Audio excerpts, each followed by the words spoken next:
என்னை நேசிக்கின்றாயா என்ற தலைப்பின் கீழாக பல வாரங்களாக நம் சம்பவங்களை பார்த்துக் கொண்டு வருகிறோம். ஆனால் இன்றைக்கு நாம் 2 மனிதரை குறித்து நாம் பார்க்க போகிறோம். அதில் ஒன்று தாவீது, இன்னொன்று யோசேப்பு. இருவரையும் குறித்து நம்ம பார்த்துவிட்டு பிற்பாடு தேவன் நமக்கு என்ன கட்டளையிடுகிறார், அந்த தேவன் இயேசு கிறிஸ்து நமக்கு என்ன உபதேசிக்கிறார் என்பதை குறித்து நாம் பார்க்கலாம். அது நம்முடைய வாழ்க்கைக்கு ரொம்ப பிரயோஜனமாக இருக்கும். 1 சாமுவேல் புஸ்தகம் 16ஆம் அதிகாரம், 1 சாமுவேல் 16ஆம் அதிகாரம் 1வது வசனத்தையும் 2வது வசனத்தையும் நாம் வாசிக்க கேட்கலாம். கர்த்தர் சாமுவேலை நோக்கி, இஸ்ரவேலின் மேல் ராஜாவா இராதபடிக்கு நான் புறக்கணித்த தள்ளினை சவுலுக்காக நீ எந்த மட்டும் துக்கித்துக் கொண்டிருப்பாய்? நீ உன் கொம்பை தைலத்தால் நிரப்பிக் கொண்டு வா. பெத்லகேமனாகிய ஈசாயினிடத்திற்கு உன்னை அனுப்புவேன். அவன் குமாரி ஒருவனை நான் ராஜாவாக தெரிந்து கொண்டேன் என்றார். கர்த்தருக்குள் பிரியமான தேவனுடைய ஜனங்களே, ஈசாயின் மகனாகிய தாவீதை தேவன் ராஜாவாக தெரிந்து கொண்டார். காரணம் என்ன? அதான் முக்கியமான ஒரு விஷயம். அல்லது தாவீது எந்த அளவுக்கு கடவுள் மேலே அதிகமான அன்பை வைத்தார், எந்த அளவுக்கு தாவீது கர்த்தரை அதிகமாக நேசித்தார் என்பதை குறித்து இன்றைக்கு நாம் பார்க்க போகிறோம். அல்லது கர்த்தரை எந்த அளவுக்கு தாவீது நேசித்து இருந்திருந்தால் அது நிமித்தம் தாவீதுக்கு கிடைச்ச மிகப்பெரிய பலன் என்ன என்பதை குறித்து இன்றைக்கு நாம் பார்க்கலாம். பிரியமானவர்களே, நீங்களும் நானும் கூட நம்முடைய தேவாதி தேவனை நாம் நேசிக்கும் பொழுது ஸ்தோத்திரம், கடவுள் நம்மையும் கூட தாவீதை போல அவர் உயர்த்த அவர் நல்லவர் உள்ளவர். பிளஸ்ஸிங்கை எந்த ஆண்டவர் வச்சிருக்கிறார் என்பதை கொஞ்சம் யோசித்து பாருங்க. சரிங்களா? இங்கே சாமுவேலை ஆண்டவர் கூப்பிட்டு, சாமுவேலே, நீ ஈசாயினுடைய வீட்டுக்கு போய் நான் உனக்கு காண்பிக்கும் அவருடைய குமாரனி ஒருவரை ராஜாவாக அபிஷேகம் பண்ண வேண்டும். நீ எதுவரைக்கும் சவுலுக்காக நீ துக்கித்துக் கொண்டிருப்பாய் அப்படின்னு சொல்லி கேட்கிறார். பாருங்க, சவுலை ஏன் ஆண்டவர் ராஜாவாக இராதபடிக்கு தள்ளினார் என்பதை ஒரு சுருக்கமாக நாம் பார்த்துவிட்டு நாம் வரலாம். ஒரு நாள் சவுல் யுத்தத்திற்காக போவதற்கு புறப்படும் பொழுது தேவனும் அதை அனுமதித்து, நீ சண்டைக்கு போ, ஆனா சண்டை போட்டுட்டு வரும் பொழுது அங்கிருந்து எதையும் என்ன பண்ணாத, எடுத்துட்டு வராத அப்படின்னு ஆண்டவர் சொல்றாரு. அங்கிருந்து எதையும் என்ன பண்ணாத, நீ கொண்டு வராத அப்படின்னு சொல்றாரு. அவ்வளவுதான். சவுலும் போறாரு, 40 வருஷம் ராஜாவாக இருக்கிறாரு. சவுலும் போறாரு, போயிட்டு அந்த தேசத்தோட யுத்தம் பண்றாரு. அந்த தேசத்துல ஜெயிக்கிறார். ஜெயிச்ச பிற்பாடு அங்க இருக்கிறதான கொழுத்த கன்றுகளை அவர் பார்த்த பொழுது மிகுந்த வாஞ்சியாக தான், ஆசையாக தான், இந்த தேவனுக்கு பலி கொடுத்தா நல்லா இருக்கும் அப்படின்ற மிகுந்த வாஞ்சியோடு கொண்டுதான் அவர் அங்கிருந்து சில கொழுமையான மாடுகளை அவர் ஓட்டிட்டு இஸ்ரவேலுக்கு வராருப்பார்.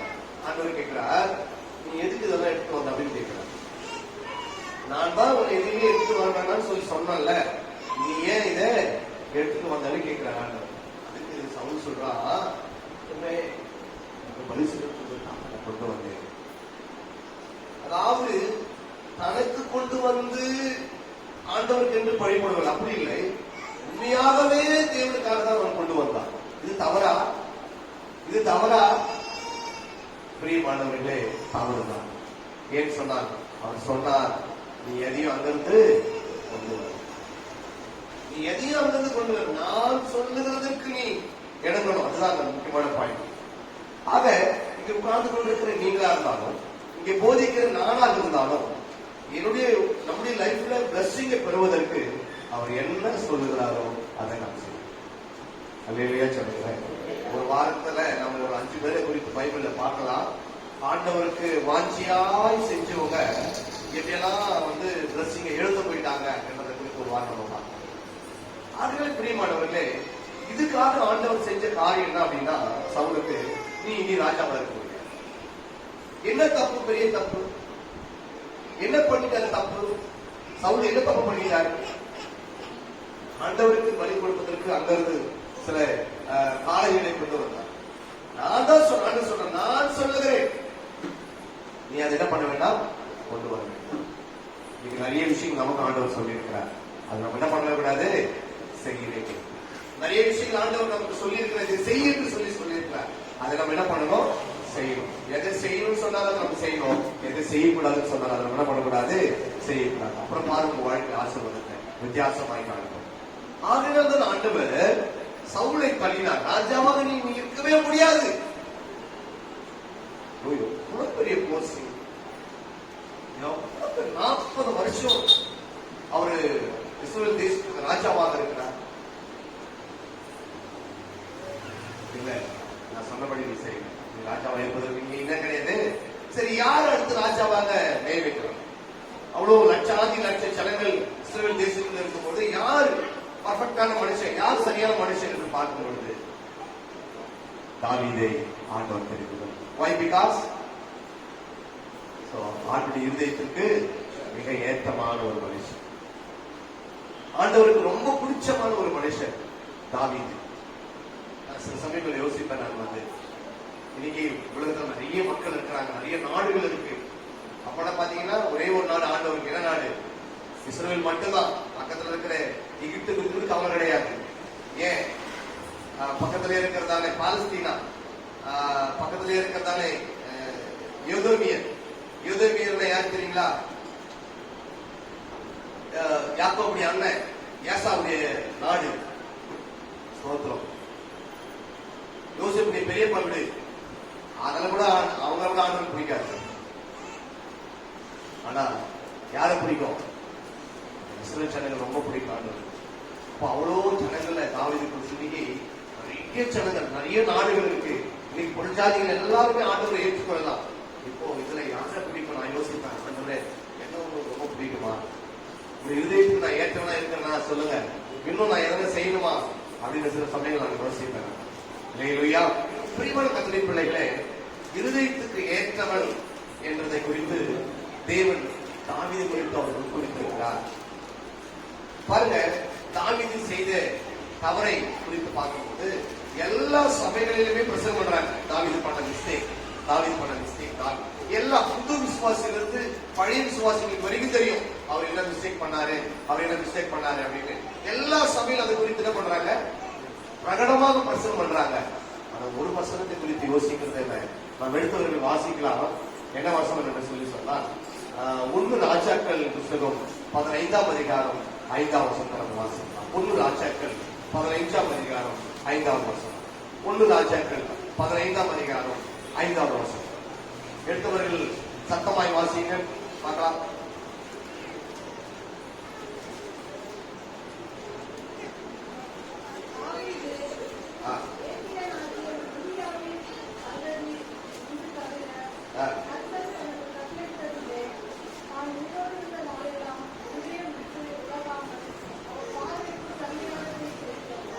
போதும். இன்னும் யாருன்னு படிங்க. தாவீது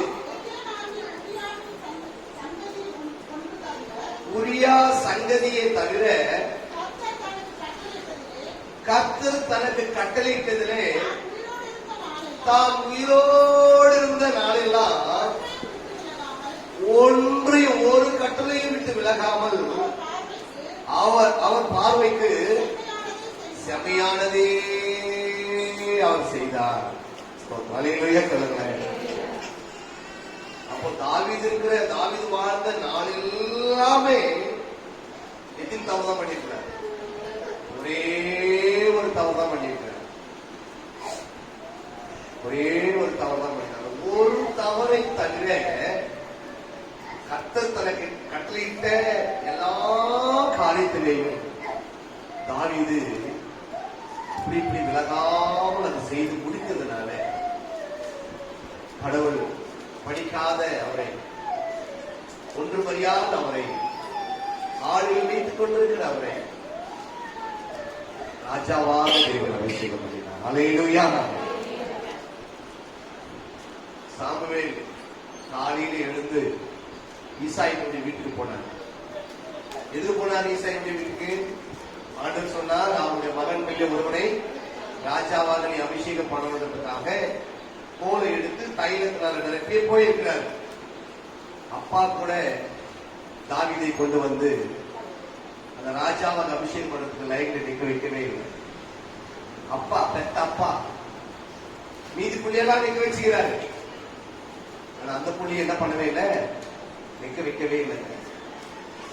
நீங்க வாசிங்க, அதே 16ஆம் அதிகாரம் 1 சாமுவேல் 16ஆம் அதிகாரம் 11, 12 நாம் வாசிப்போம்.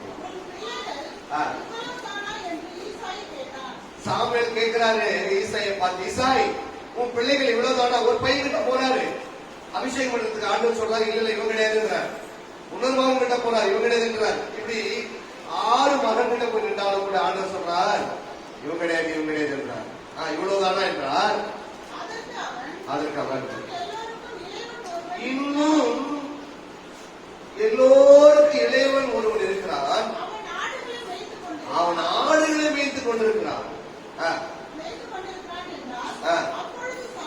அப்பொழுது சாமுவேல் ஈசாயை நோக்கி ஆள் அனுப்பி அவனை வரவழி, அவன் இங்கே வரும் மட்டும் நான் சாப்பிட மாட்டேன் என்றார். தொடர்ந்து வாசிக்கிறோம்.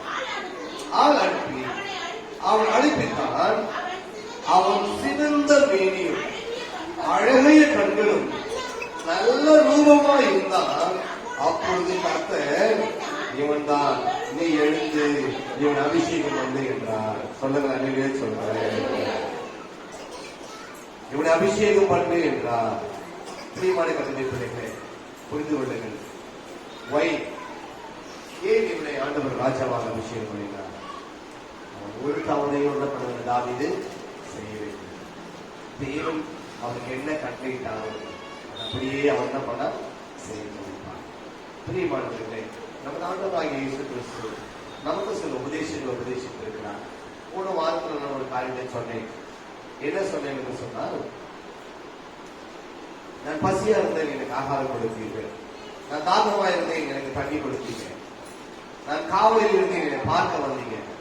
இப்படி இதெல்லாம் நீங்க செஞ்சீங்கன்னா நீங்க ஆசீர்வாதமா இருப்பீங்க, பரலோகத்திலேயும் நீங்க வருவீங்கன்னு சொல்லி ஆண்டவர் சொல்லியிருக்காங்க. பிரியமானவர்களே, நீங்கள் இதை நீங்கள் செய்யும், நீங்கள் அப்படி செய்யும் பொழுது நிச்சயமாகவே இந்த உலகத்துல ஆண்டவர் தாவீதை உயர்த்தது போல நம்மை உயர்த்துவார் என்பதுல சந்தேகம் இல்லை. இன்னைக்கு ஒரு உபதேசத்தை ஆண்டவர் நமக்கு உபதேசிக்க போகிறார். தாவீது இவ்வளவு பெரிய பதவிக்கு வந்ததற்கான காரணங்கள் என்ன? ஆண்டவருடைய வீட்டுல எந்த உண்மையுள்ளவராக எங்கும் ஆண்டவரை உண்மையாக அவர் தொழுது கொண்டார். பல கஷ்டங்கள், பல பாடுகள், பல உபதிரவங்கள் தாவீது பட்டது போல நீங்களும் நானும் இப்படிப்பட்ட கஷ்டங்களை பட்டிருக்க முடியவே முடியாது. அவ்வளோ வேதனையான ஒரு வாழ்க்கை, ஸ்தோத்திரம், அவ்வளோ ஒரு வேதனையான ஒரு வாழ்க்கையை தாவீது வாழ்ந்திருக்காங்க. ஒரு தவறையும் என்ன பண்ணவில்லை, செய்யவில்லை. அல்லேலூயா சொல்லுங்க. ஒரு தவறையும் செய்யவில்லை. அந்த ஒரு தவறை தவிர, ஒரு தவறை தவிர அவன் உயிரோடு இருக்கிற நாளெல்லாம் ஒரு பாவத்தையும் அவன் செய்யவில்லை. தேவனுடைய வசனங்களை விட்டு அவன் அப்படி இப்படி விலகாமல் அவைகளே கடைபிடித்து நடந்ததுனால அவனுடைய வாழ்க்கைகளை பெரிய சந்தோஷமான ஒரு நாள். நீங்கள் புரிந்து கொள்ளுங்கள், நீங்கள் யோசித்து பாருங்கள், நம்முடைய லைஃப்ல எதனால இவ்வளவு பெரிய கஷ்டங்கள் வருகிறது, நம்முடைய லைஃப்ல ஏன் இவ்வளவு உபத்திரவங்கள் வருகிறது, நம்முடைய லைஃப்ல ஏன் இவ்வளவு பாடுகள் வருகிறது என்று சொல்லி சொன்னால், எங்கேயோ ஒரு இடத்துல நம்முடைய வாழ்க்கையில மிஸ்டேக் நடந்துட்டு இருக்கு இல்லையா? தாவீதை போல நீ கஷ்டப்பட்டு இருப்பேன்னு சொன்னா, தாவீதுக்கு ஒரு நாள் உயர்வுகள் வந்தது போல உன்னுடைய வாழ்க்கை உயர்வுகள் வரும். ரெண்டு விஷயத்துல நமக்கு பிரச்சனைகள் வரும். ஒன்று, பாவத்தில் நம்மளுக்கு கஷ்டங்கள் வரும், நம் நீதியா வாழ்ந்தாலும் கஷ்டங்கள் வரும். ஆனால் அது நிமித்தம் வருகின்ற வாழ்க்கை ரிசல்ட் அழிவு. ஆனால் ஆண்டவர் கீழ்ப்பட்டு நடந்து வாழ்க்கையால் வருகின்ற வாழ்க்கை ஆசீர்வாதம். தாவீதை நாம் உதாரணமாக நாம் எடுத்துக்கொள்ளலாம். தாவீதை போல நாம் ஜீவிப்போம் என்று சொன்னால் பெரிய அச்சுவை நாம் சாதிப்போம் என்பதில் சந்தேகங்கள் இல்லவே இல்லை. ஆள் அனுப்பி தாவீதை வரவழைத்து தாவீதை ஆண்டவர் ராஜாவாக அபிஷேகம் பண்ணினார். எவ்வளவோ பெரிய சந்தோஷம் தாவீது. திடீர்னு ஆடுகள் மேய்க்கிற இடத்துக்கு ஒரு ஆள் போனாரு. அப்பா உன்னை கூப்பிடுறாரு, அப்பா என்ன கூப்பிடுறாருன்னா, தாவீது ஆடுகளை மேய்க்கிறதுக்கு சீக்கிரமாய் வருவார். ஒரு ஊழியக்காரர் வராரு, ஈசாய்க்கு முதலே தெரியும். ஒரு பாஸ்டர் வராரு, ஒரு தீர்க்கதரிசி வராரு, நம்ம வீட்டுக்கு இல்லத்து வராரு தீர்க்கதரிசி. ஜெபம் பண்ணிட்டு போக உதவுறாரு. தீர்க்கதரிசி ஜெபம் பண்ணிட்டு போவதுங்கிறாரு. இல்ல, கவனிங்க, நல்ல அட்டென்ஷன் பண்ணுங்க. ராஜாவாக உங்களுடைய மகன்களிலும் ஒருவர் ராஜாவாக அபிஷேகம் பண்ண போறாருன்னு தெரியும். ஆனா தாவீதுடைய அப்பா தாவீது என்ன பண்ணவே இல்லை, இருப்பான்னு சொல்லி விஷயத்தையே சொல்லலையே, வீட்டுல நடக்கிற விஷயத்தையே சொல்லலையே, என்ன நடக்குதுன்னே சொல்லலையே அப்பா உள்ள இருக்க.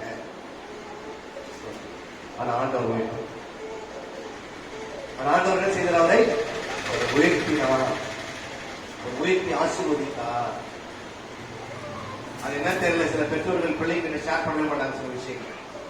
சில அம்மாவுங்க சில விஷயங்களை பிள்ளைங்கிட்ட சொல்லவே மாட்டாங்க. அது என்னன்னு தெரியும். அதெல்லாம் பெரிய மிஸ்டேக். எல்லா விஷயத்தையும் பிள்ளைங்கிட்ட நம்ம என்ன பண்ணோம், சொல்றது நல்லது. சரிங்களா? அடுத்த ஒரு மனுஷன் நம்ம பார்க்கணும். சரி, தாவீது நியாயப்பிரமாணத்தின் சட்டத்திட்டங்களுக்கு அப்புறமாக வாழ்ந்த ஒரு மனுஷன். மோசே மூலியமா நியாயப்பிரமாணம் கொடுக்கப்பட்டதுக்கு பிற்பாடு தாவீது அந்த சட்டத்தின்படி வாழ்ந்தார். ஓகே, ரொம்ப சந்தோஷம், அது பரவாயில்லை. ஆனா யோசேப்பு வாழ்ந்த காலத்துல நியாயப்பிரமாணம் கிடையாது, சட்டங்கள் கிடையாது, உபதேசங்கள் கிடையாது, பிரைஸ்கள் கிடையாது, உபவாச கூட்டம் கிடையாது, சுகமளிக்கிற கூட்டம் கிடையாது, ஞாயிற்றுக்கிழமை ஆராதனை கிடையாது, எதுவுமே கிடையாது. ஆனா யோசிப்பு பர்ஃபெக்டா வாழ்ந்தார். அல்லேலூயா. பைபிள் கிடையாது, சுருள் கிடையாது யோசிப்பு வாழ்ந்த காலத்துல. எப்படி அவ்வளோ உண்மையாக வாழ்ந்திருப்பார் என்று. அல்லேலூயா. எத்தனை பேர் இருக்கிறீங்க? எத்தனை பேர் வீட்டுல பரிசுத்த வேதாகமம் இன்னைக்கு இருக்கு? ஒரு ஆளுக்கு எத்தனை பைபிள் இருக்கு வீட்டுல இன்னைக்கு? எத்தனை முறை நம்ம வாசிக்கிறோம்? தேவன் பேசுற சத்தத்தை எத்தனை பேர் கேட்டு வாசிச்சா இருக்கிறோம்? அல்லேலூயா, அல்லேலூயா, அல்லேலூயா. மணவாளனுடைய சத்தத்தை கேட்க, மணவாளன் பேசுகிற சத்தத்தை கேட்க எத்தனை பேர் ஆவலா இருக்கீங்க?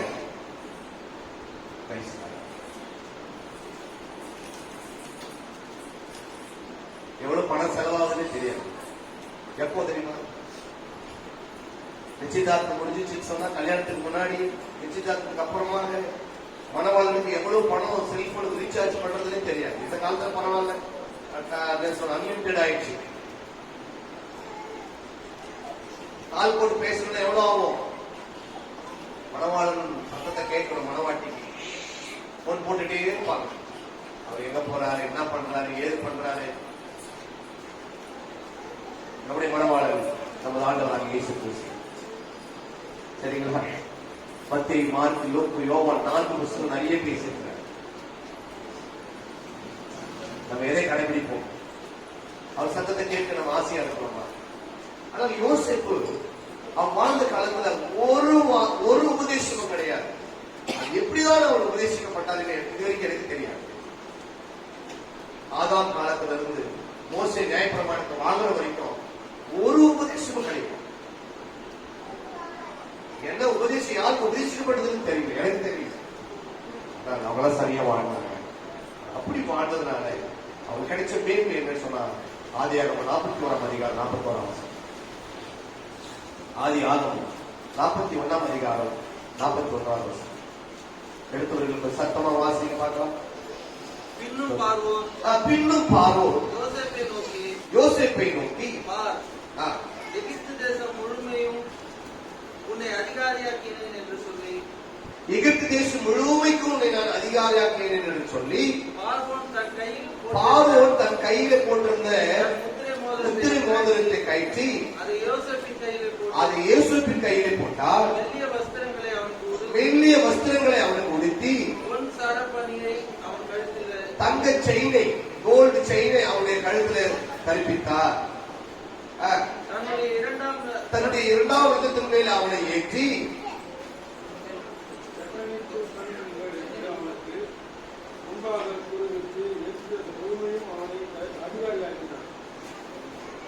எகிப்து தேசம் முழுவதுக்கும் என்ன பண்ணாரு? ராஜா அவரை அதிகாரியாக மாற்றினார். யாரை? யோசேப்பு. எல்லாம் எகிப்து தேசம் முழுவதுக்கும் தேவன் அவரை ராஜாவாக மாற்றினார். வை? ஏன் தெரியுமா? கர்த்தருடைய வசனத்திற்கு கவனமாக இருந்தார். தேவன் அவருக்கு என்ன கட்டளையிட்டு இருந்தார், தேவன் அவருக்கு என்ன யோசேப்புக்கு சொல்லியிருந்தாரோ அதே சட்டத்தின்படி அவர் வாழ்ந்தார். அந்த உபதேசத்தின்படி அவர் வாழ்ந்தார்.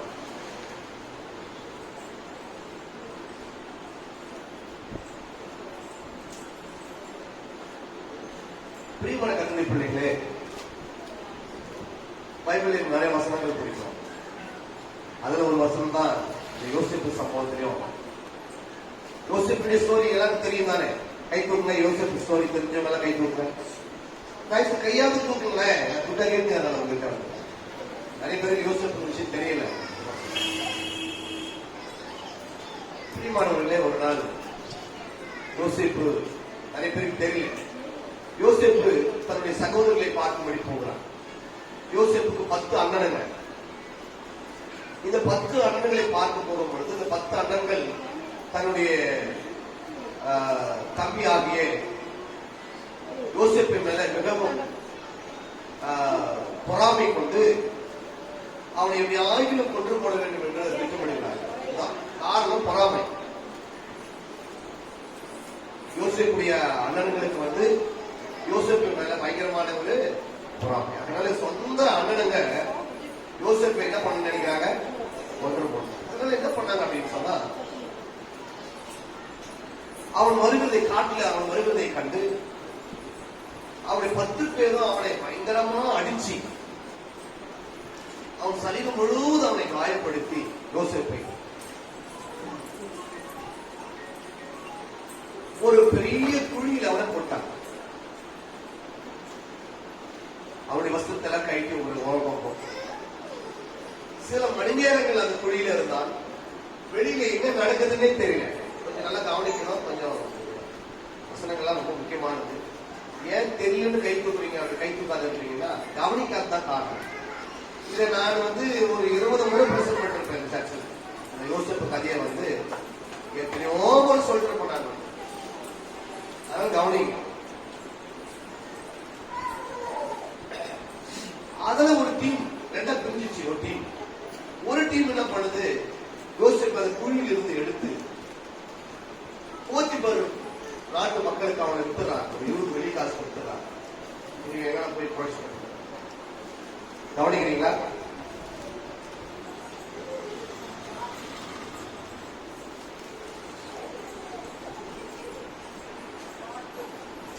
அப்படி அவன் போத்திபாருடைய வீட்டுல அநேக நாள் மிக வேதனைப்பட்டு வாழ்ந்தான்.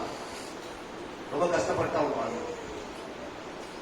என்ன நடந்தது என்று சொன்னால், பிரியமானவர்களே, தேவன் யோசேப்போடு இருந்தபடினாலே அவன் எங்க இருந்தாலும் அங்க அவனுடைய வீடு ஆசீர்வாதமா இருக்கும்.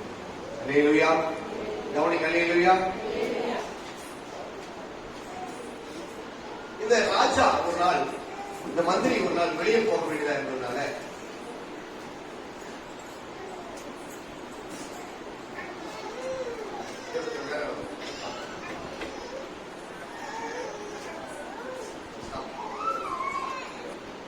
அதனாலே யோசேப்பை தேவன் ஆசீர்வதித்து காரணம் நிறைய வசனங்கள் பைபிள் இருக்கு.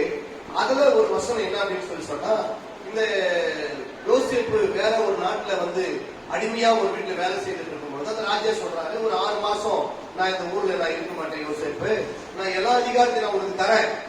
ஆனா என்னுடைய சாப்பாடு மட்டும் நீ சாப்பிடாத, நீங்க எல்லாவற்றையும் நீ அனுபவித்துக் கொள்ளு. அப்படின்னா என்னுடைய மனைவியை மட்டும் நீ தவறு செய்யாத, மீது என்ன நீ பண்ணிக்கோ அப்படின்னு சொல்லிட்டு அவர் எல்லா அதிகாரத்தையும் யோசேப்பு கிட்ட கொடுத்துட்டு போறார். அதிகாரம் சொல்றது என்ன? யோசேப்புக்கு என் ஆண்டவரே சொல்லியிருக்கிறார். ஆமென். அந்த தவறெல்லாம் நான் என்ன பண்ண மாட்டேன், செய்யவே மாட்டேன். ஆனால் அந்த மனைவிக்கு இவங்க மேல ஒரு கண் இருக்கு. மனைவி சொல்றாங்க, நான் உன் சொந்த தேசத்துக்கு நான் உன்னை அனுப்புறேன், உன் நாட்டுக்கு நான் உன்னை அனுப்புறேன், பக்கமாக கூட உன்னை நான் அனுப்புறேன், நீ எனக்கு சந்தோஷமா இருக்கலாம். ஆனா ஒரே ஒரு தவறை என் கூட வீசி. அதான் எனக்கு பிடிச்ச வசனம். யோசேப்பு ஒரு வார்த்தை சொல்றாரு, என்ன அப்படின்னு பாத்தீங்கன்னா, என் ஆண்டவர் நினைச்சாதான் நான் என் தேசத்துக்கு போக முடியும், நீ நினைச்சாலும் என்ன பண்ண முடியாது, போக முடியும். அதை எழுதி சொல்லுங்களேன். தேவன் நினைச்சாதான் போக முடியும். நான் கூட ஒரு தவறை செஞ்சுதான் ஒரு பெரிய ஆசீர்வாதத்தை நான் வாங்கிக்கொள்ள விருப்பம் எனக்கு கிடையாது. உனக்கு சந்தோஷமான காரியத்தை செய்துட்டு என் தேவனுக்கு சந்தோஷமான காரியத்தை நான் செய்ய எனக்கு விருப்பம் கிடையாது. என் தேவன் எனக்கு கட்டிட்டு இருக்கிறார், அதன்படிதான் என்ன பண்ணுவேன் நான் செய்வேன். பிரியமான கட்டுரை பிள்ளைகளே, இப்படி யோசேப்பு எல்லாவற்றிலும் தேவனுக்கு பயந்திருந்ததுனாலே கடவுள் அவனை ராஜாவாக அபிஷேகம் பண்ணினார். அல்லேலூயா. ராஜாவாக அபிஷேகம் பண்ணினார். இந்த மாதிரி பாடுகளை கூட நெருக்கங்களை கூட நீங்கள் ஆண்டவருக்கு பயந்து நொறுக்கப்பட்டு இருங்க, கஷ்டப்பட்டு இருங்க. ஆண்டவர் ஒரு நாளைக்கு ஆண்டவர்களே யோசிப்பை உயர்த்தது போல உங்களை ஆண்டவர் உயர்த்த அவர் நல்லவர் வல்லவராக. எந்த இடத்துல நொறுக்கப்பட்டீங்களோ, எந்த இடத்துல நீங்க கஷ்டப்பட்டீங்களோ, அதே ஜனங்களுக்கு முன்பதாக ஆண்டவர் உங்களை உயர்த்த நல்லவர் வல்லவராக. தாவீதையும் யோசேப்பையும் உயர்த்தின தேவன் அவர் உங்களை உயர்த்த நல்லவர் வல்லவராக. ஆமென். ஆகையாலே இந்த சப்ஜெக்ட் நான் முடிக்கிறேன். ஆனால் இயேசு கிறிஸ்து நம்ம ஒரு காரியத்தை கற்றுக் கொடுத்திருக்கிறார். போன வாரம் ஒரு காரியத்தை நம்ம கற்றுக்கிட்டு போறோம். இன்றைக்கு ஆண்டவர் ஒரு காரியத்தை நம்ம கற்றுக் கொடுத்திருக்கிறார். என்ன சொன்னாரு? மத்தேயு சுவிசேஷ புத்தகம் 40ஆம் அதிகாரம் 45ஆம் வசனத்தை நம்ம வாசிக்கிறோம். மத்தேயு சுவிசேஷ புத்தகம் 40, 45 அல்லது 44 நினைக்கிறேன். மத்தேயு 5ஆம் அதிகாரம் 5ஆம் அதிகாரம்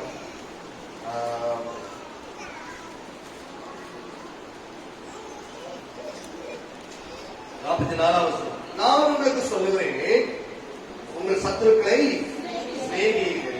இதுதான் ஆண்டவர் கொடுக்கிற கட்டளை. என்ன கட்டளை ஆண்டவர் கொடுக்கிறார்? கவனிங்க. சவுலுக்கு என்ன கட்டளை கொடுத்தார்? யுத்தத்துக்கு போய் திரும்பி வரும்பொழுது எதையும் கொண்டு வராதுன்னு சொன்னார். கொண்டு வந்தா என்ன நடக்கும்? இவனுக்கு அது சீட் கிடையவே. இன்னைக்கு ஆண்டவர் வந்து சொல்லுகிறார், சத்துருக்களை நீங்க என்ன பண்ணுங்க? ஆண்டவர் கொடுக்கிற பெரிய கட்டளை. 5ஆம் அதிகாரம், 6ஆம் அதிகாரம், 7ஆம் அதிகாரத்தை மகாத்மா காந்தி படிச்சா பைபிள் படிச்சுட்டு ஒரு கிறிஸ்தவன் இந்த மாதிரி வாழ்ந்துட்டா போதும்பா, யாருமே போய் சுவிசேஷத்தை சொல்ல வேண்டியதே இல்லை. நிறைய பேர் அவங்கள பார்த்து நிறைய பேர் என்ன பண்ணுவாங்க? மனம் திருப்புவாங்க. இந்த 3 அதிகாரத்தில் சொன்ன மாதிரி ஒரு கிறிஸ்துவ வாழ்ந்தாலே போதும், யாரு போய் இயேசுவை ஏத்துக்கணும்னு சொல்ல தேவையில்லை அப்படின்னா, எப்ப நீ படிச்ச நீ ஏத்துக்கடா, நீ ஏத்துக்காம நரகத்துக்கு போயிட்டே அதான் வருத்தமா இருக்கு. யாரு? மகாத்மா காந்தி. நீ நரகத்துக்கு போயிட்டே, இவ்வளவு படிச்சு இவ்வளவு படிச்சுக்கிறீங்க, படிக்கிறவங்க பரவாயில்லையே. சத்துருக்களை சிநேகி. பிரதர், சத்துருக்களை எப்படி நேசிக்க முடியும்? எப்படி பிரசங்கம் பண்றீங்க? சத்துருவை எப்படி நேசிக்க முடியும்? நான் என் சத்துருவை கூட்டிட்டு வந்து ட்ரெஸ் எடுத்து கொடுக்க முடியும், என் சத்துருவை கூட்டிட்டு வந்து சாப்பாடை போட முடியும், என் சத்துருக்கு ஒரு டீயா வாங்கி கொடுக்க முடியும், என் சத்துருக்கு சோத்திரம் பண்ண முடியும். சிநேகிங்கன்னு சொல்றீங்க, எப்படி சிநேகிக்க முடியும்? இதெல்லாம் சொல்றதுக்கு அதெல்லாம் செய்ய முடியாது.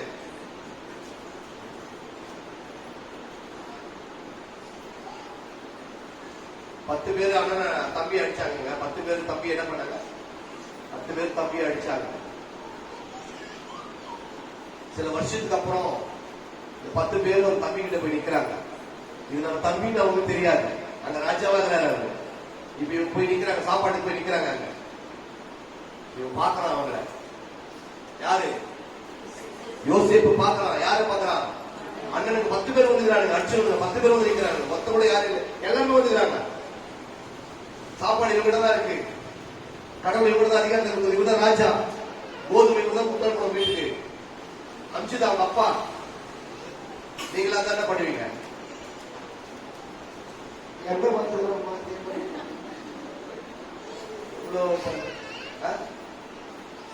அப்படியா? The Holy Spirit filled Joseph. That's why he's crying. அவன் அண்ணங்களை பார்த்த உடனே அழ ஆரம்பிச்சான். அவன் அண்ணங்களை பார்த்த உடனே என்ன பண்ண ஆரம்பிச்சான்? அழ ஆரம்பிச்சான். லைனா உட்கார வச்சான் சாப்பாடு. பெரிய அண்ணன், சின்ன அண்ணன், சின்ன அண்ணன், சின்ன அண்ணன் எல்லாம் பேசி நடத்தி கரெக்டா பயமா இருக்கு. அவனை பார்த்த உடனே எப்படி இது பயமா இருக்கு. ஒன்னும் இவன் சொல்லவே இல்லை, நான் தான் உங்க தம்பின்னு சொல்லவே இல்லை. ரொம்ப வருஷம் ஆயிடுச்சு, செத்து கூட நினைச்சு வச்சுக்கிறாங்க. கர்த்தர் உயர்த்தினார். சத்துருக்களை சத்துருக்களை நீங்கள் சிநேகியுங்கள். வருவாங்க, ஆண்டவர்களை உயர்த்துவார், உங்களிடத்துல வருவார்கள். சந்தோஷமா போடுங்க சாப்பாடு, நேசி. அவை நிச்சயமா வேண்டும். சத்துருக்களை சிநேகி. சத்துருக்கள் உங்களுக்கு விரோதமா நிறைய செய்வாங்க.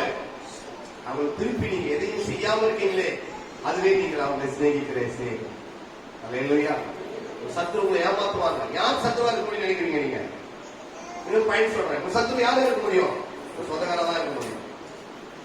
சுத்தி இருக்கிற வீட்டால தான் இருக்க முடியும். உங்களோட கூட வேலை செய்யறவங்களா தான் இருக்க முடியும். உங்களுக்கு தெரிஞ்சவங்களா தான் இருக்க முடியும். குஷராஜ் இருந்தா வருவாங்க உங்க சத்துருக்கள். கூட இருக்கிறவங்க தான் உங்க சத்துருவா இருக்க முடியும். நேசிங்க. என்னங்க ஒரே ஒரு முறை தான் வாழ போறோம். அல்லேலூயா சொல்லுங்க. ஒரே முறை தான் வாழ போறோம். நேசிச்சுட்டு போங்க, கொடுத்துட்டு போங்க. அவங்க உங்களை நேசிக்கலன்னாங்க, அவங்க மைண்ட் அவ்வளவுதான். சொல்லுங்க பக்கத்துல, அவங்க மைண்ட் அவ்வளவுதான். நீங்க கொடுங்க. யார் சொல்லுது? என் மணவாளன், என் ஆத்ம நேசர், அவர் சொல்லியிருக்கிறார் நான் செய்வேன். அவர் சொல்லியிருக்கிறாரு நான் செய்வேன். என் மணவாளன் அவர் சொல்லியிருக்கிறார். சத்துருக்களை நீங்கள் சிநேகியுங்கள். அடுத்தது, உங்களை சபிக்கிறவர்களை ஆசீர்வதியுங்கள். அல்லேலூயா. எத்தனையோ பேர் உலகத்துல சபிக்கிறாங்க. பெற்றோர்களோட பிள்ளைகளை சபிக்கிறாங்க. யாரு சபிப்பாங்க? அதே பண்ணிட்டாங்க. தெரிஞ்சவங்களாக தான் சபிப்பாங்க, சொந்தக்காரர் தான் சபிப்பாங்க. சரிங்களா? ஆண்டவர் சொல்றாரு, நான் சொல்றேன், உங்களை நீங்க போய் அவங்க நின்று உங்களை சபிச்சு விட போய் நின்று நீங்க ஆசீர்வாதமா இருங்கன்னு சொன்னீங்கன்னா அது நல்லா இருக்காது. வீட்டுல வந்து அவங்களுக்காக என்ன பண்ணுங்க, ஆண்டவரே அவங்களை சபிச்சுட்டு அவங்க போயிட்டாங்க. மனமாறி மேல விட்டெல்லாம் போயிட்டாங்க. ஆண்டவரே அவங்களை ஆசீர்வாதம். யார் சொன்னது? சொல்லி என் மனவாளன் சொல்லி இருக்கிறாரு, எங்க வீட்டுக்காரர் சொல்லிக்கிறாரு. அவங்க வீட்டுக்காரர் யாரு? யாரும் சொல்றாங்க கரெக்டா? சத்தமா சொல்லுங்க. அவங்க வீட்டுக்காரர் யாரு? பிசாசு. அவங்க வீட்டுக்காரர் யாரு? சொல்லுங்க தைரியம். அவங்க வீட்டுக்காரர் யாரு? பிசாசு. அவன் சபிக்குதான் சொல்லுவான். நம்ம வீட்டுக்காரர் யாரு? அவருடைய மனவாளன் இயேசு கிறிஸ்து. அந்த மாதிரி ஒரு நாள் கேட்டது நம்ம என்ன பண்ண மாட்டாரு? சொல்லிக் கொடுப்போம். நம்ம சபிச்சோம்னா நம்ம வீட்டுக்காரர் யாரு? நம்ம சபிச்சா நமக்கு யாரு? நம்ம துதிச்சா நம்மளுக்கு யாரு? அப்ப எத்தனை வீட்டுக்காரர் நம்மளுக்கு? அப்ப நம்ம யாரு? ரெண்டு வீட்டுக்காரங்க யாரு? என்னங்க அவனே மேலு, யாரே மேலு? ஒரே வீட்டுக்காரன். அவனுக்கு யாரு? பிசாசு. நான் சொல்ல, பைபிள் சொல்லுது, நீ ஒரே புருஷனுக்கு மனவாட்டி பவுல் பொருத்த சபைகள் ஒரே மனவாட்டிகளா நீங்க இருக்கு. அவங்களுக்கு ஒரு மனவாளம் தானே? ஒரே மனவாளம் தான். அவங்க யாரும் கிடையாது. அதனால என் ஆத்ம நேசர் சொல்லியிருக்கிறார். என்ன சொல்லியிருக்கிறாரு? சபித்தவர்களை ஆசீர்வதி. அடுத்தது என்ன? உங்களை பகைக்கிறவர்களுக்கு நன்மை செய்யுங்கள். உங்களை பகைக்கிறவர்களுக்கு என்ன செய்யுங்கள்? நன்மை செய்யுங்கள். அல்லேலூயா சொல்லுங்களேன். நீங்க சொல்லுங்க. நான் சொல்றத வசனத்தை உங்க பக்கத்துல நீங்க சொல்லுங்க. உங்க பகைக்கிறவர்களுக்கு நன்மை செய்யுங்கள். நான் நன்மைதான் சார் பண்ணேன். ஆனா இந்த மாதிரி பண்ணிட்டாங்களா? என்ன வேணா பண்ணிட்டாங்க. ஆண்டவர் சொல்றாரு, உங்களை பகைக்கிறவர்களுக்கு நீங்க என்ன பண்ணுங்க? நன்மை செய்யுங்க. துரத்திட்டே இருக்கிறான் சவுல் தாவீதை. என்ன பண்ணிட்டே இருக்கிறான்? எவ்வளவு ஓடனா கூட தாவீது சவுல் என்ன பண்ணிட்டே இருக்கிறாரு? துரத்திட்டே இருக்கிறாரு. 3 முறை நல்ல சான்ஸ் கிடைச்சார் தாவீதுக்கு. 3 முறை சவுலை கொல்றதுக்கு 3 முறை நல்ல சான்ஸ் கிடைச்சது. ஒரு நாள் நல்ல கட்டில தூங்கினார் சவுலு. கூட யாருமே இல்ல, தாவீது மட்டும் நின்றுறாரு கட்டாங்க. போட்டாலாமா இல்லையா? அவனுடைய மனவாளன் சொன்னாங்க. அபிஷேகம் பண்ண மனுஷனை கத்திரி வச்சு தாவி அவன் பெட்ஷீட்ல ஒரு நூலியை கட் பண்ணி வருவான். நான் நினைச்சேன்னா ஒரு அடிக்கை போட்டு வருவேன். என் ஆண்டவர் சொன்னார் நம்ம அப்ப கூட யாரும் இருந்தல. ஒரு நாள் கையில காலை கடனை முடிச்சிருந்தார் சவுந்தரராஜன். திரும்பி அங்கேயே தாவி பின்னாடி நிற்கிறான். அங்கேயும் கூட என்ன பண்ணிருக்கலாம். ஆண்டவர் சத்துருக்களை என்ன பண்ணுங்க வசனத்தை, உங்களை பகைக்கிறவர்களுக்கு நீங்க என்ன பண்ணுங்க, நன்மை செய்யுங்கள். யாருங்க செய்ய முடியாதுங்க, எங்க மனுஷதாங்க செஞ்சிருக்கிறாங்க. ஹலோ, யார்தான் செஞ்சிருந்தாரு? வந்து உங்களை போல என்னை போல பாடுள்ள ஒரு மனுஷன் தாவீதுதான் பண்ணிருக்கிறாரு. அது செய்யும். தட்ஸ் வை அவன் தாவீது சிங்காசனத்தை அடைந்தார். உங்கள் பகைக்கிறவர்களுக்கு நீங்க என்ன பண்ணுங்க, என் ஆத்ம நேசர் சொல்லி இருக்கிறார்கள். நீங்கள் நான் என்ன பண்ணணும், அதேபடி நெருபடி நாம் ஜீவிக்கணும். பகைக்கிறவர்களுக்கு நீங்க என்ன பண்ணுங்க, நன்மை செய்யுங்க. நீங்க நன்மை செய்யல அப்படின்னு சொன்னா நீங்க கண்டுகுட்டி அந்த ஊர்ல இருந்து ஓட்டு வந்துட்டீங்கன்னு அர்த்தம். எந்த ஊர்ல இருந்து சவுல் ஓட்டிட்டு வந்தார் இல்லையா அப்படின்னு அர்த்தம். என் ஆண்டவருக்கு நீங்க என்ன பண்ணுங்கன்னு அர்த்தம், செடிகொடுக்க நீ என்ன சொல்றது நான் என்ன கேட்கறதுன்ற மாதிரி அர்த்தம். என் ஆண்டவரை நம்ம கர்வப்பிள்ளையாக வைத்துக் கொள்ளவே கூடாது. ஆண்டவர் எவ்வளவு மகிழ்ச்சியானவர் என்றால், ஸ்தோத்திரம். உங்களுக்கு எப்படி புரிய வைக்கணும்னே தெரியல, எப்படி பண்றேன். ஆனா உங்களுக்கு என்னால கொஞ்சம் ஒன்றும் நிறைய பேருக்கு எல்லாம் புரிய வைக்கவும் முடியல. எனவே ஆண்டவர் ஒரு நாளைக்கு புரிய வைப்பார். சரிங்களா? உங்கள் பகைக்கிறவர்களுக்கு என்ன பண்ணுங்க, நன்மை செய்யும். ஆண்டவர் வந்து ரெண்டு இருக்காரு படிங்க. உங்களை நிந்திக்கிறவர்களுக்காகவும் உங்களை துன்பப்படுத்துவதற்காகவும் நீங்க ஜெபம் பண்ணுங்க. யாருக்காக ஜெபம் பண்ணுங்க? எல்லாருக்காக ஜெபம் பண்ணுங்க. அவங்க நல்லா இருக்கணும்னு ஜெபம் பண்ணுங்க. அவங்களுக்கு நல்ல புத்தி ஆண்டவர் கொடுக்கணும்னு ஜெபம் பண்ணுங்க. சத்துருக்களை நீங்க சிநேகிங்க, உதவி செய்யுங்க, சகிச்சுக்குங்க. தாவீதை போல யோசிப்பை போல நீங்கள் நானும் யாரும் இங்க பாடுகள் என்ன பண்ணல, அனுபவிக்கவே. அந்த மாதிரி எல்லாம் நம்மளுக்கு பாடுகள் கஷ்டங்கள் வந்திருந்தா சரிங்களா? இந்த எம்ஜிஆர் தெருவு எந்ததுமே நமக்கு தெரிஞ்சது தெரிஞ்சிருக்காங்க. எப்போ நம்ம என்ன பண்ணிருப்போம், மறந்தே போயிருப்போம். எம்ஜிஆர் தெருவு சர்ச்சி எம்ஜிஆர் தெருவு தான், சர்ச்சி எம்ஜிஆர் தெருவு தான். எங்க தெருவே மறந்தே மறந்துருப்போம். ஆண்டவர் அந்த மாதிரி ஒரு பாடுகள், அந்த மாதிரி ஒரு கஷ்டங்கள் தாவீதுக்கும் யோசேப்புக்கும் அந்த மாதிரி நமக்கு வந்திருந்தாங்க அப்படின்னா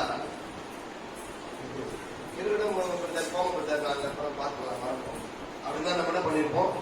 எவ்வளோ கிருபியா இருக்கிறார் நம்ம ஆண்டவர். அலையிலேயே சொல்லுங்க, எவ்வளோ தயவா இருக்கிறார் ஆண்டவர் நம்ம.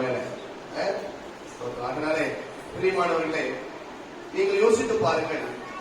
யோசிப்போம் தாவீதும் நம்முடைய சத்துருக்களை எப்படியெல்லாம் நேசித்தாங்க என்பதை நீங்கள் பார்த்தீங்கன்னு சொன்னால் விவரிக்கவே முடியாது. இந்த வசனத்தெல்லாம் ஆண்டவர் சொல்லி முடிச்சு அவர் சொல்றாரு, 7ஆம் அதிகாரம் கடைசியா சொல்லி முடிக்கிறாரு. நானும் முடிக்க போகிறேன். 24ஆம் வசனம் நினைக்கிறேன். ஆகையால் நான் சொல்லிய இந்த வார்த்தைகளை கேட்டு இவர்கள்படி செய்கிறவன் எவனோ அவனை கண்மலையின் மேல் தன் வீட்டை கட்டின புத்தியுள்ள மனுஷனுக்கு நான் ஒப்பிடுவேன். அல்லேலூயா சொல்லுங்களேன். நான் சொல்ற பிரசங்கத்தின்படி, நான் சொல்லி உபதேசத்தின்படி யார் ஒருவன் நடக்கிறானோ அவன் எதுக்கு ஒப்பா இருக்கிறான்? நல்ல கண்மலையின் மேல தன் வீட்டை கட்டுகிறவன் புத்திசாலிக்கு நான் ஒப்பிடுவேன். என் வசனத்தை கேட்டு என் வசனத்தை அவன் விசுவாசியாமல் நான் சொல்லியபடி செய்யாதவன் மணல் மேல தன் வீட்டை கட்டுறவனுக்கு ஒப்பாயிருக்கிறான். பெருவெள்ளம் ஒரு நாளைக்கு வரும், பெருமழை ஒரு நாளைக்கு வரும், பெருக்காற்று ஒரு நாளைக்கு அடிக்கும். அந்த வீட்டு மேல மோதி வசனத்தின்படி செய்கிறவருடைய வீடு அசைக்கப்படுவதில்லை, வசனத்தின்படி செய்யாதவருடைய வீடு அந்த வீடு இல்லாமலே போய்விடும். அதனாலே நீங்கள் நானும் செய்ய வேண்டிய ஒரு காரியம், நீ என்னை நேசிக்கின்றாயா என்று ஆண்டவர் கேட்கிறதே ஒரு கேள்வி. ஆமா ஆண்டவர், நான் உண்மை நேசிக்கிறேன். நீங்கள் அவரை நேசிக்கிறது உண்மையானார் அவர் உபதேசத்தை நீங்கள் கை கொள்ளுங்கள். அவர் சொல்றார் 5:44 சத்துருக்களை சிநேகி, உங்களை சபிக்கிறவர்களை நீங்கள் ஆசீர்வதிங்க, துன்பப்படுத்துவர்களுக்கு நன்மை செய்யும், உங்களை நிறுத்திக்கிறதுக்காக உங்களை உபதிரப்படுத்துவதற்காக ஜெபம் பண்ணுங்க. இந்த மெல்லிய சத்தத்தை கேட்டு இந்த வசனத்தை அண்டர்லைன் பண்ணி வச்சுக்கோங்க. உங்க வீட்டுல பிரிண்ட் அவுட் எடுத்து ஒட்டுங்க. அது அடிக்கடிக்கு பாருங்க. அதுக்காக நீங்க ஜெபம் பண்ணுங்க. அதன்படி செய்ய ஆசைப்படுங்க. ஸ்தோத்திரம். ஆண்டவர் உங்களை உயர்ந்த நிலையில கொண்டு போய் அவர் நிறுத்துவார் என்பதை சந்தேகம் இல்லை. கர்த்தர் வசனங்களை ஆசீர்வதிப்பாராக. ஆமென்.